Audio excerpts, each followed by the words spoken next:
Welcome guys to Real Madrid Reviews. This is Solly and today we are discussing Arsenal and Real Madrid.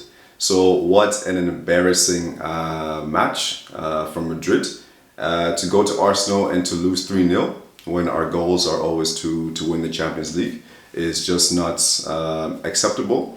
But the number one thing is the way they're playing. So that's the thing that's actually really not acceptable. Because you can lose a football game. Every team goes through those phases. But the match was crazy. But before we actually start talking about that, the last two reviews I haven't been able to post just because busy and everything. But I did watch the game against Real Sociedad in the semi-finals, and it was another poor display again from Madrid, which this whole season we've become very accustomed to. But the thing is, they got the job done and they're in the final. So hopefully against Barcelona they can step up and win that final, because the way it's looking now, that's probably their best chance of getting a title this season. And then there was a game against Valencia, which myself, because we're all very busy, so allocating 2.5 hours to watch a game, it's a big investment, right? So what happened was that I watched the first half and then I was like, okay, I'm done, man. I've had a long day. The last thing I want to see is to see these superstars, the best team in the world, performing like a semi-professional football team, right? So then I didn't watch the second half, and then I saw the results at the end. So 2-1 to Valencia, losing last minute, which is not something that happens a lot to Madrid, so that was quite a surprise. And then now come the Champions League, I was like, okay, even if everything's going bad, Champions League is still numero uno, and Madrid always show up. They showed up against City. It's so funny because some people, people who don't watch Madrid all the time, they see Madrid against City, and then they think, oh yeah, Madrid is amazing, the way they play, it's just so mesmerizing. They know how to link up, they know how to score goals, this front three is dangerous. But as a Madrid fan, that's not the case, man. That game against City, the second leg, the only reason they performed was because City was so poor, so poor. And it was evident with the City's games previously, right? So that was an anomaly, right? But the rest of the season, that's the only game where I think they played well. But once again, because City was so poor. If City showed up, it's a different game. But this whole season, it's been really tough to watch Madrid playing, and it's the worst in a few years, There's been some changes, obviously losing Kroos and everything, and losing more and more senior players every single year, and it's really showing on this team, because we'll get into it in a bit, but now come the match against Arsenal. I was expecting them to win because Arsenal are struggling in the Premier League to score goals, and Arsenal, the last maybe I think 4 or 5 years with Arteta, have been making progress every single year, but they have dipped this season and the previous season, because Arsenal should have won the Premier League by now with the manager they have, with the team they have, and how they were playing. There was a period where Arsenal were playing some of the best football in Europe, in my opinion, better than City, because City, when in their prime, were boring to watch. Arsenal was electric. They were really good on the ball, and it was a pleasure actually watching them, right? But now a lot more defensive. They haven't got a striker. I don't know why they don't have a striker. But so they're struggling to score goals. They have a solid defense, and that's the only thing really that was going to be a struggle, trying to get past through Arsenal's defense, because they should have, I think, the least goals conceded in the Premier League. So I was like, okay, are Madrid going to finally, play well and then find a way to break down these teams, right?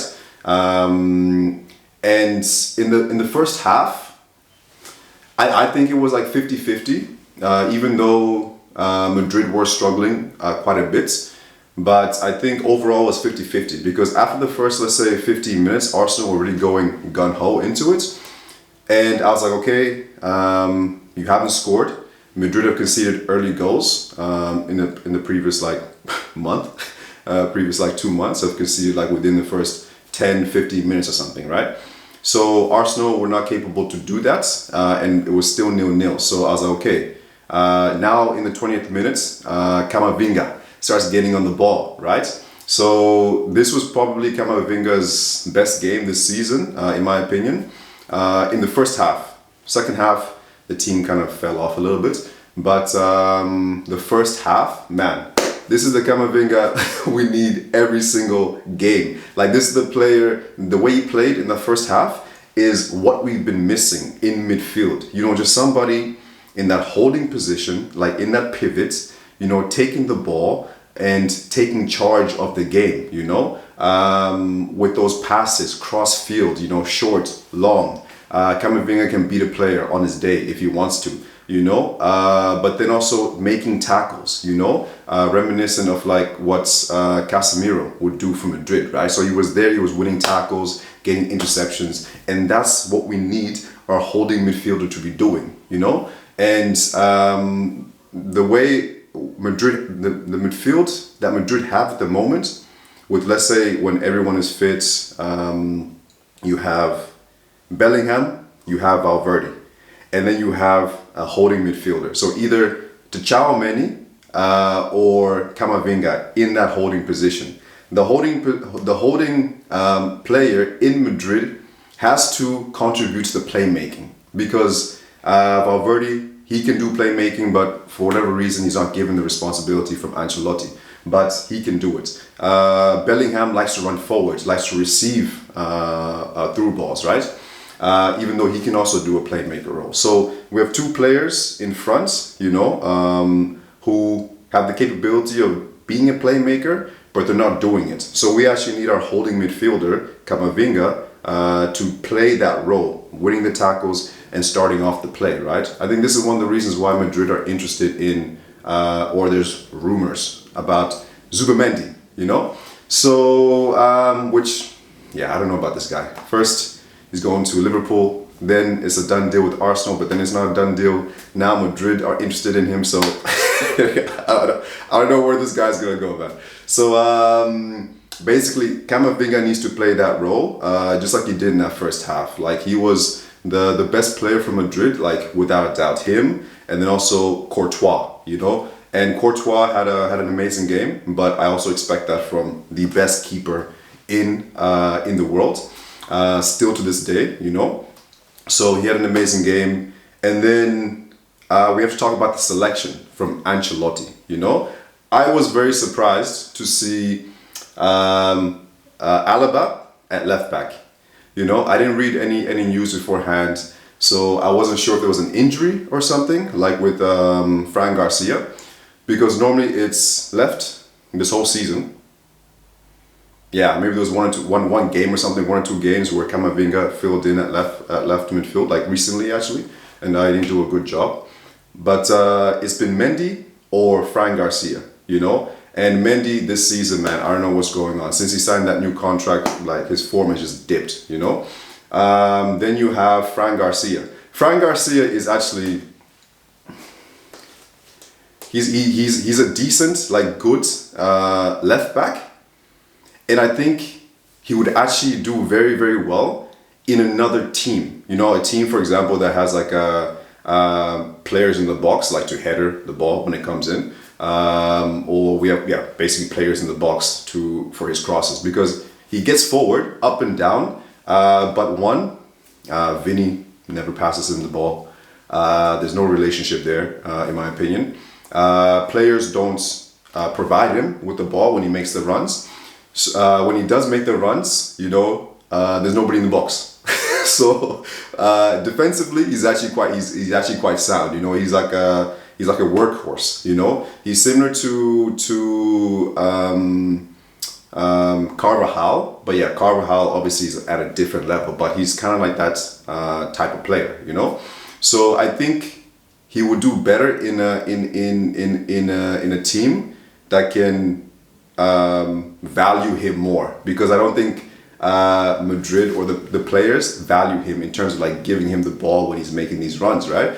Case in point, there was when Alaba was running forward, or actually, this is the difference between like, it's not just about like the talent that a player has, but it's actually their character. Their character is what gets them to that next level, right?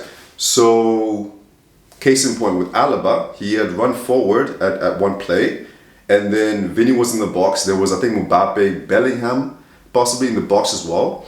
And Vini, he could have passed it to Alaba, but he cut to the right and then shot, and it went wide, way wide. Terrible effort from the best player in the world, right?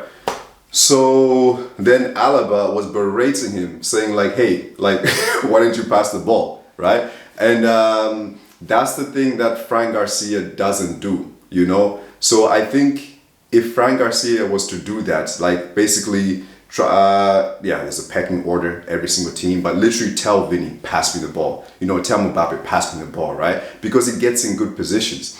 I can mirror it with, for example, Lewis Skelly, right?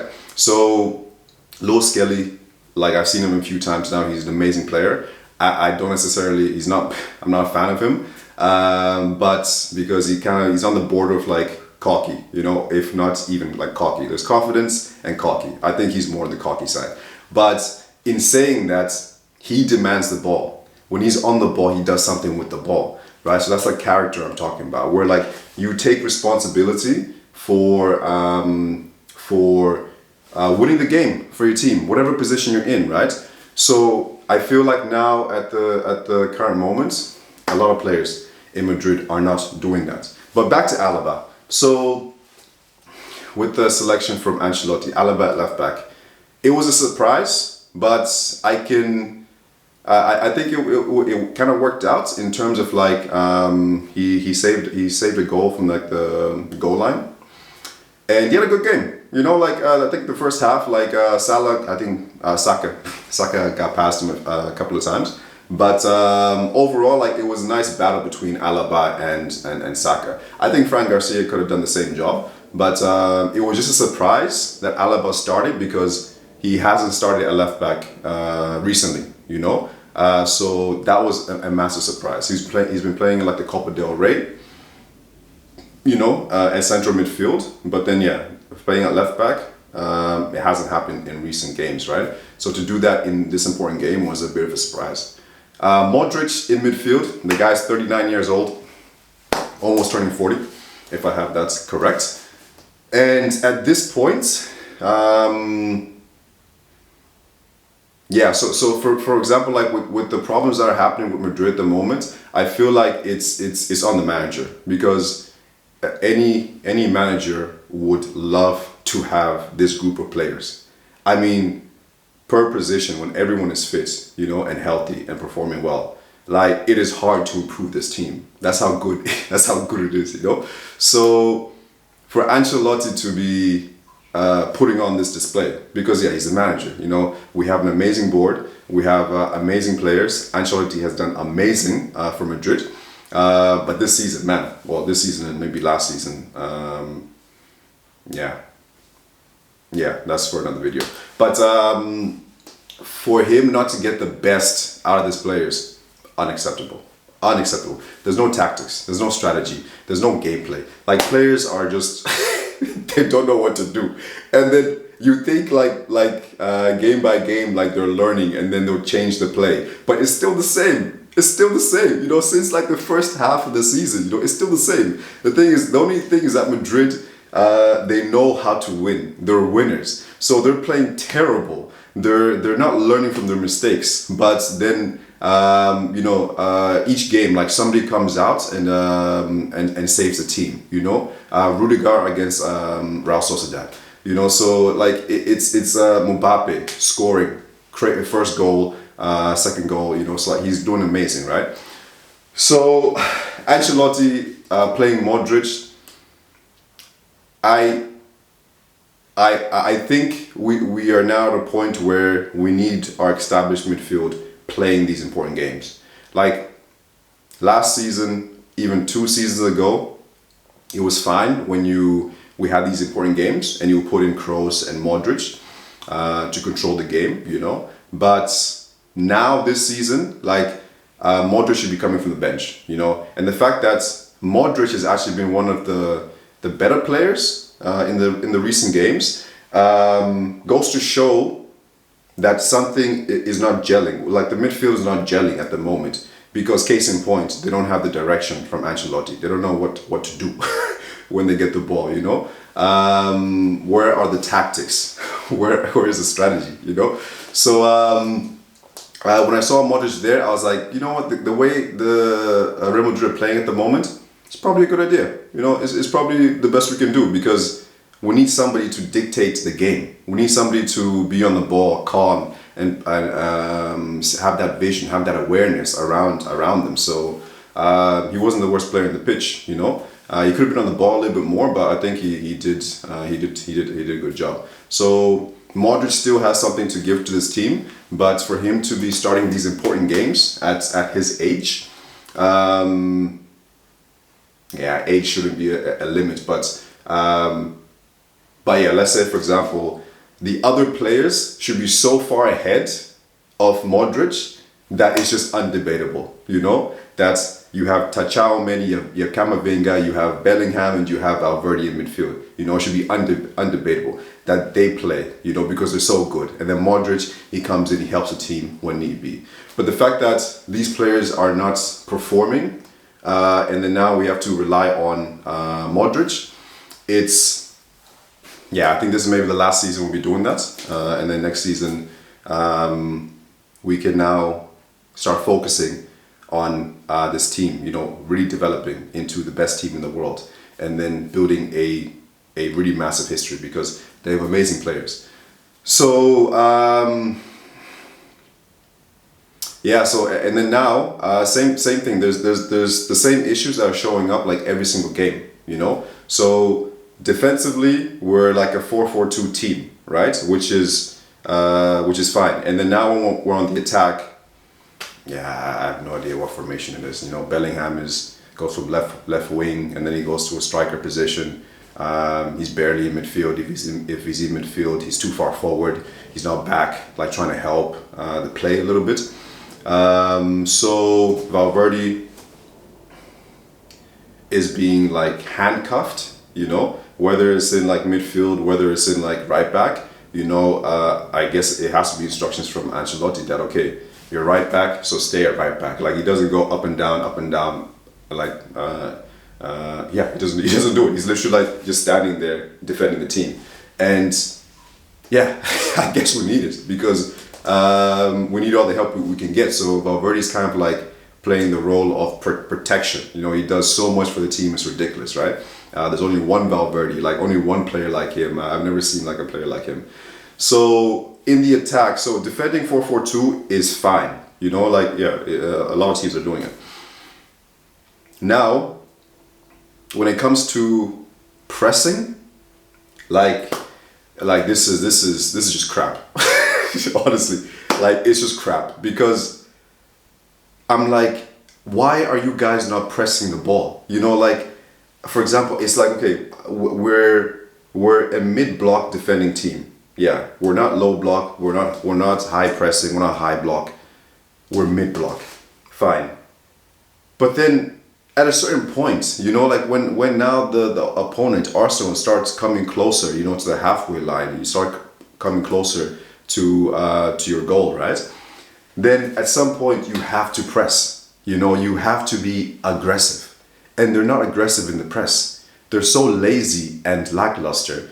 It's frustrating. You know, it's frustrating as a fan, like watching it, because it's like, dude, Vini, stop walking, like just walking around like this, arms down. You know, Mbappe, Endrick. You know, like I'm like, dude, you have an opportunity. Go above and beyond. It's not just scoring the goals. It's what else can you bring to the team, right?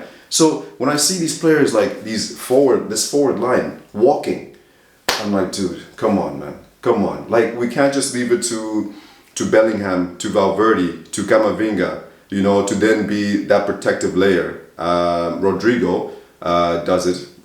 Yesterday he had a terrible game. He didn't show up. I think since the international break, he hasn't recovered from that in terms of energy.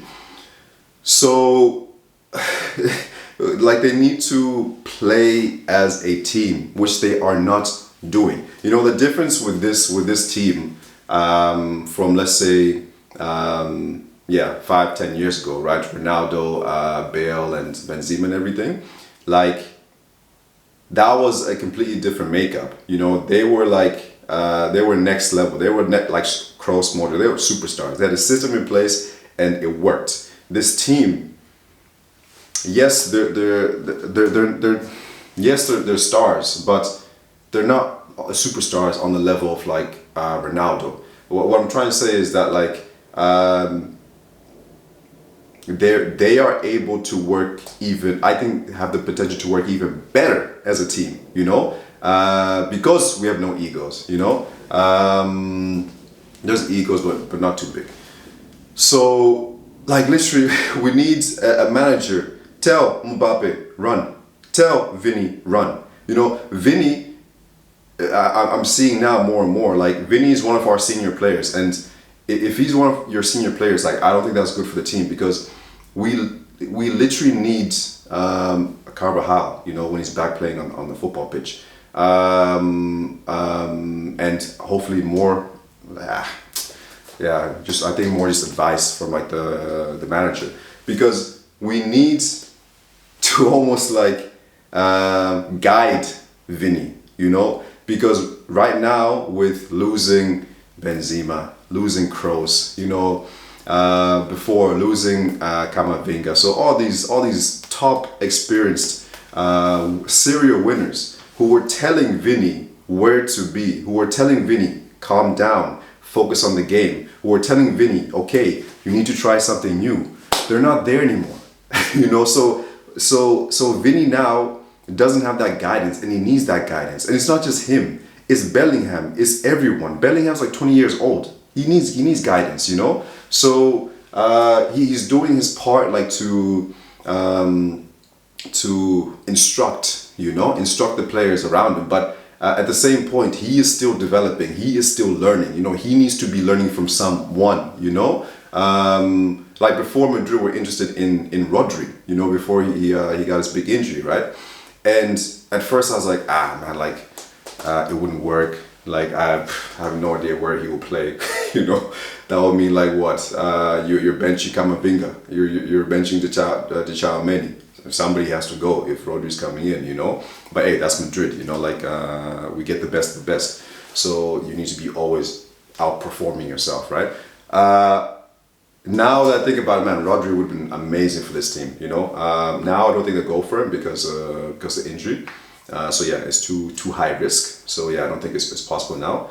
Case in point, now they're looking at Zubimendi. I don't really know that much about him, so I don't know if he'll be able to have the confidence to tell Vini, to tell Mbappe, to tell Bellingham, all these instructions, right? But so I think that's a massive thing we're missing from this team. We're missing tactics and strategy from our manager, you know. We're missing those leaders on the pitch to instruct that forward line, to instruct the midfield, and to instruct the defense. You know, so we have talent, we have they have experience, but we need leaders.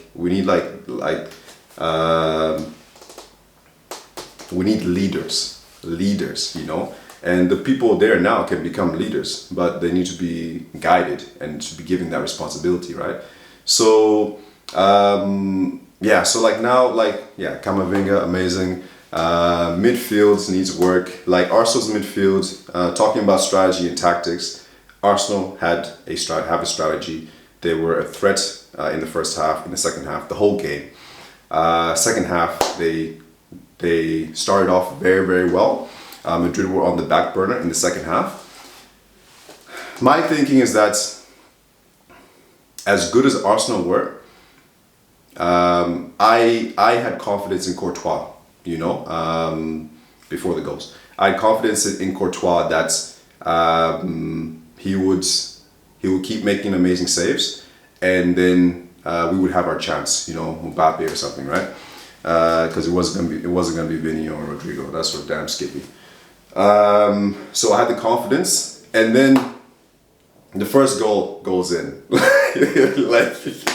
like it's unbelievable, man. It's unbelievable. Like Declan Rice, I don't know what he's been smoking, man. Like how he hit that ball, man, was absolutely like gold, absolute gold. And the thing is that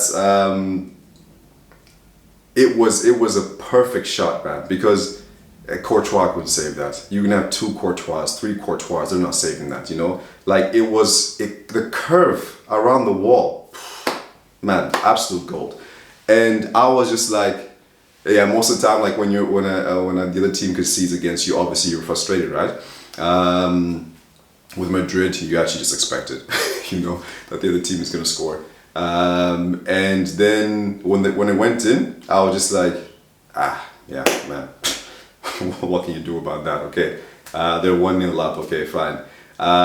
Then the second goal, man, the second goal goes in. Like, bro, I was like, this is like, what is happening right now? What is happening? Like, you can't even be mad like at Madrid when that quality of that quality strike like goes in. When those quality goals go in, you can't even be mad. I'm looking at the scoreline 2-0, and I'm like, yeah, what can you do, man?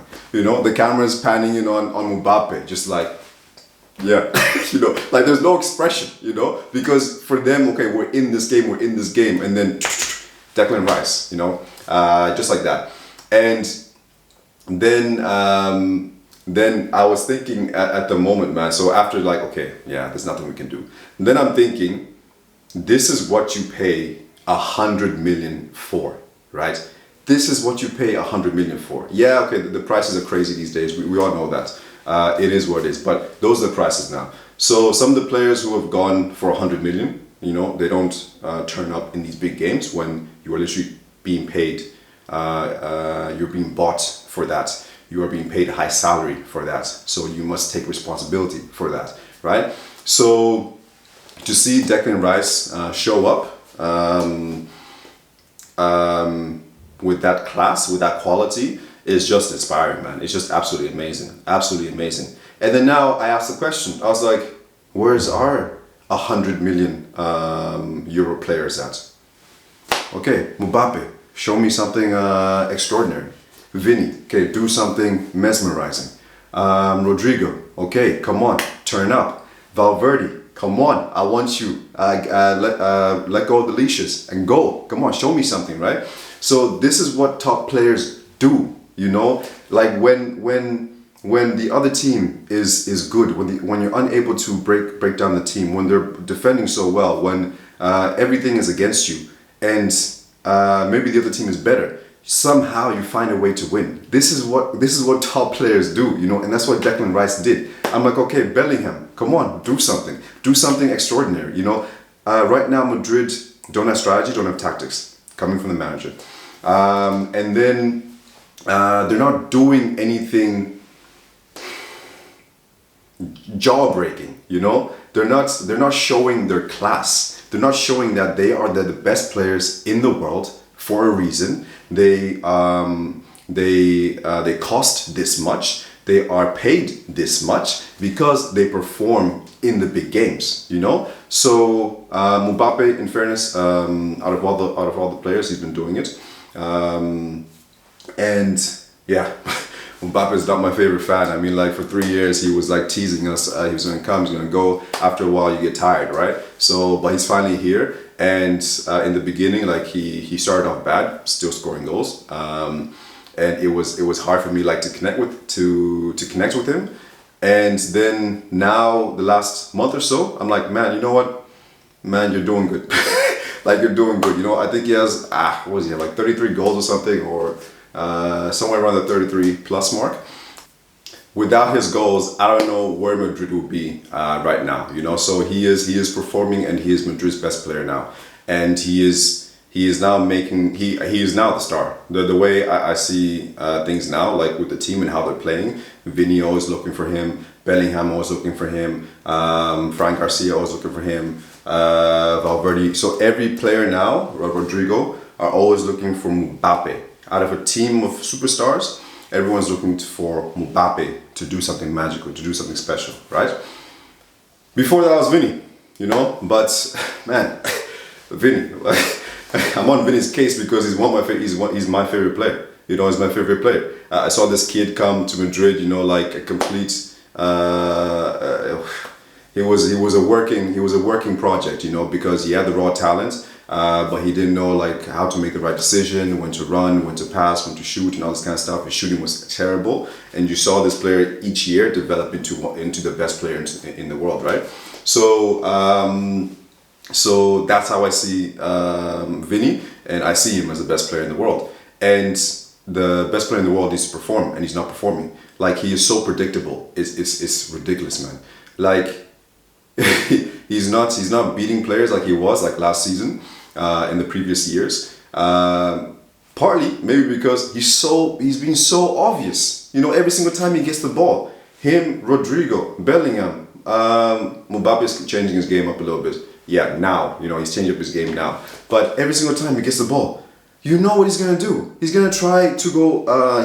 He's staying on the touchline. He's gonna try to beat you over there, and it's not working as much as it was before. You know, and it's this thing of like when they all get the ball, because they just want to run with the ball. Like, everyone just wants to run with the ball. Like, the other team, like, you're slower running with the ball than you are giving a pass, you know. So they're not quick in that sense. They're a slow team, you know, in passing. Like, in terms of, okay, Bellingham, you get the ball. Okay, where's the pass? Where's the options? Pass it. Pass. Like, they all want to just run with the ball. And when Vini is doing his jerking and all this kind of stuff, going this way, going that way, you know, the other team is already now in their defensive shape, and now it's harder to get through. Whereas, like, you could have just like done like some nice cute passes, and then boom, you know, you're opening up space. So they're being too predictable. Vini either does that, head down, runs with the ball, loses it, then he gives out about it. Then you have now what he's trying to do, every single time he's forward and there's an opportunity, there's more space, more opportunity and everything, and it's him and Mbappe running, and maybe one other player, but yeah, them running on goal after like a transition. The only thing that is on Vini's mind is passing Mbappe the ball. And I'm like, dude, it is so obvious that you were trying to find the right angle, the right space to pass that ball. So if it's obvious to me, it's going to be obvious to the defender who's defending you, right? And the other defenders. So now they change their shape because they know exactly what you're going to do. You're going to try pass it to Mbappe. You know, so start doing like different things. Get on the ball. Sometimes pass, sometimes run. Find space, be cute with the ball, right? Like the other day I was watching like Lamine Yamal for the first time.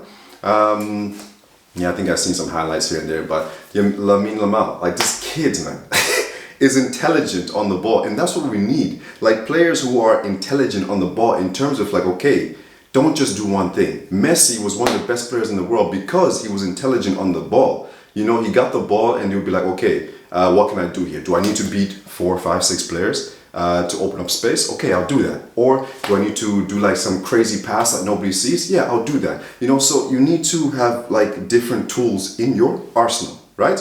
So like it's what Arsenal have, and that's why Arsenal were able to beat Madrid. You know, attacking wise, like they haven't been the best this season. Set piece wise, amazing. They bring out like two amazing strikes, and then the third goal.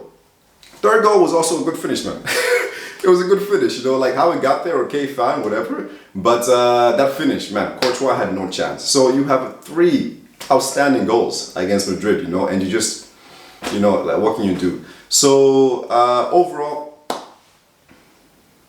Arsenal were the better team. But even with Arsenal being the better team, I think that Declan Rice was the game changer. If Declan Rice wasn't there, it could have ended 0-0. Or what I was thinking during the game is like whoever scores the first goal is going to be important. Arsenal scored the first goal, let's say from open play or something. I think it would have been fine. Madrid scored the first goal, open play, also would have been fine. But yeah, I think in that's I think the space of like what was it, 10-15 minutes or something,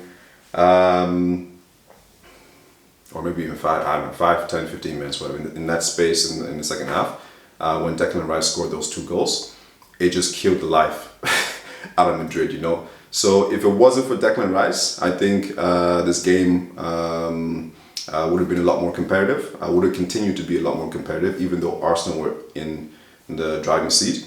A lot of people would probably say like, okay, Arsenal were the dominant team first half. I don't think so. Like, this is literally how Madrid play. I know because I see Madrid all the time. I know when they're being dominated, and yeah, I don't think first half they were being dominated. Like they had chances. It was 50-50. Second half, Arsenal were on top, and this was due to their midfield bossing it. But Arsenal only became dominant after the 2-3 goals. Only then, you know. That's where I was like, okay, this game is finished. Arsenal have wiped the floor at Madrid, you know. They're silencing some critics, you know. The better team won, you know. And I think now, it's gonna be tough for Madrid to come back from this one. Like, I think for them to go to it's gonna be the Bernabeu. For them to score 3 goals and not concede, like for extra time and penalties, no chance, not happening, not happening. Madrid are definitely going to concede, and Madrid are going to concede. No, that's definitely happening. For them to score 4 goals to go through without extra time and and penalties, in 90 minutes, man. I don't see it. Unless like Arsenal crumble, which, like Arsenal have struggled in the Premier League this season, but for them to concede 4 goals in 90 minutes, I don't see it. I don't see it. The defense is too strong. They turned up on this day. There's no reason why they won't turn up in the second leg. So I think Madrid are out.